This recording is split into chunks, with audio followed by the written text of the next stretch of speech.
কোরবানির গরু কিনতে প্রথমে গিয়েছিলাম গাবতলী হাটে গরুর তুলনায় মানুষের সংখ্যা অনেক বেশি ছিল।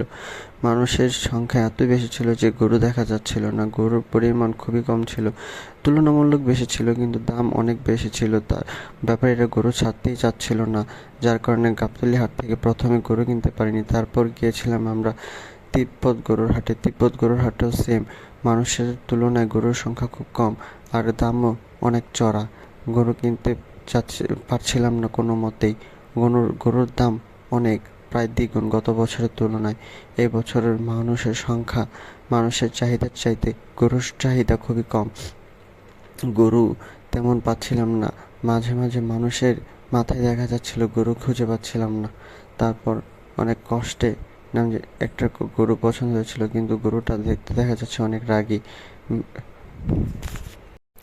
গরুটা এতই রাগী ছিল যে যাকে পাচ্ছিল তাকেই আঘাত করছিল। অনেকে এই গরুর কারণে আহত হয়, ব্যাপারীও আহত হয়। দেখতে পাচ্ছেন ব্যাপারীর পিছনের অবস্থাকে, ব্যাপারীকে কিভাবে আঘাত করেছে। তিনি অনেক মারাত্মকভাবে আহত হয়েছেন। তা গরুটিকে অনেক কষ্টে কন্ট্রোলে আনা হয়।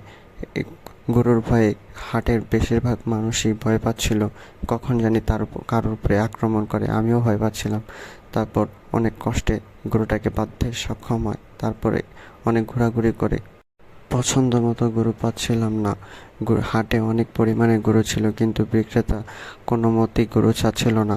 সবই ছিল লাখের উপর, কিন্তু বাজেট এতই কম ছিল যে লাখের আমাদের সাধ্য মতো গরু পাচ্ছিলাম না দাম অনুযায়ী। তারপর অনেক ঘোরাঘুরি করেছে, কিন্তু গরু কোনোভাবেই মেলাতে পারিনি। তিব্বত হাটের থেকে পরে আবার চলে যাই গাবতলী হাটে বিশাল বড় এই গরুটি রাতের বেলা বিক্রি হয়েছে 8 লাখ টাকায়। তারপর আমরা অনেকক্ষণ ঘোরাঘুরি করে আমাদের সাধ্যমতো গরুটি কিনতে সক্ষম হই, কিন্তু ক্রেতার সংখ্যা এতই বেশি ছিল যে ভিডিও করতে পারিনি। আলহামদুলিল্লাহ, এই গরুটি তারপর